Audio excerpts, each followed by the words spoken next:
Now this one writes some of his songs, and they are grade A poems.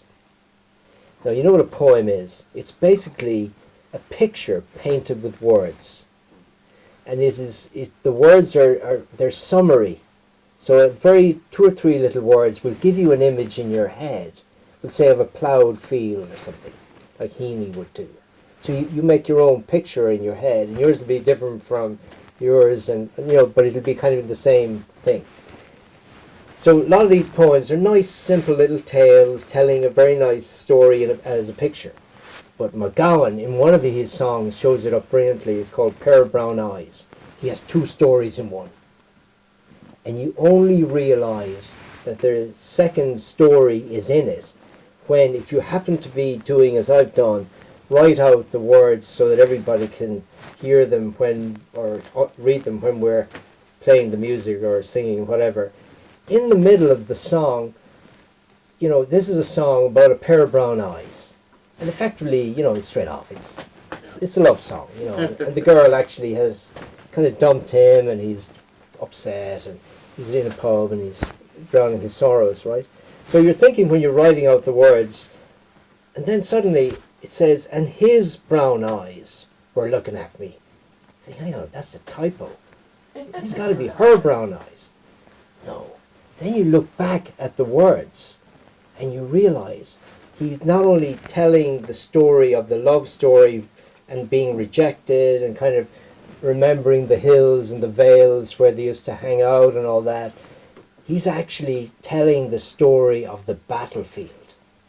And his is the eye of the eyes of the Turk in Gallipoli. See, so he's gone into a pub, he's fed up because he's been, rejected, he's kind of depressed and unhappy.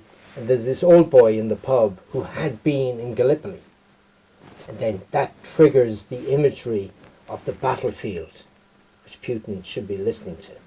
And then you get woven into it is this double imagery. It's really amazing how he does it.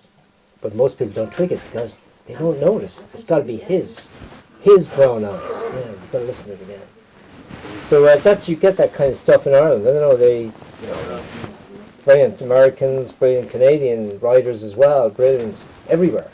But this place seems to have taken the language we were given by the English and actually got more out of it in some ways than they have. I like that. Yeah. And you have as well in America, some brilliant writers. We have a guy now, or you have a guy, Eugene O'Neill, Long Day's Journey into Night. His dad is from up the road here in Castlecomer. So he had a very big Irish kind of,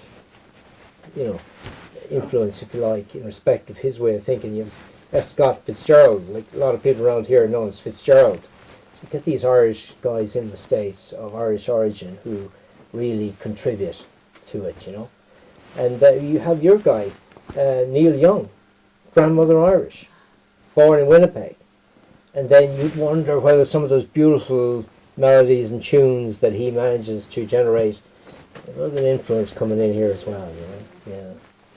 So, your question is an interesting one as to why we talk so much and why people discuss and why they express. But I think it all goes back to our neighbours. That's a kind of strange one because once upon a time they were having a sort of Irish exposition, if you like, at the Smithsonian. And they then kind of wanted, we're bailing out. Rock and roll guys, touch it. Then they were kind of wondering about having Irish dancing in it. And some of the biggie guys said, no, that's not really true, because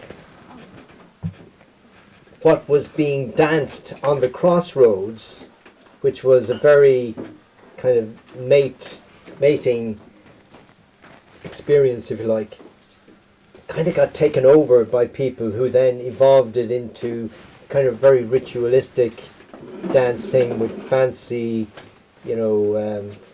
gowns and dresses and all kind of things. So it became kind of slightly strange. And then this guy Flatley comes into the picture, and he twigs, hold on a second, as you said, The dancing is the actual blood of these people, the expression of, you know, their vigor and whatever. And then he makes millions out of it. And then suddenly what was seen as a kind of artificial thing suddenly becomes very, very cool.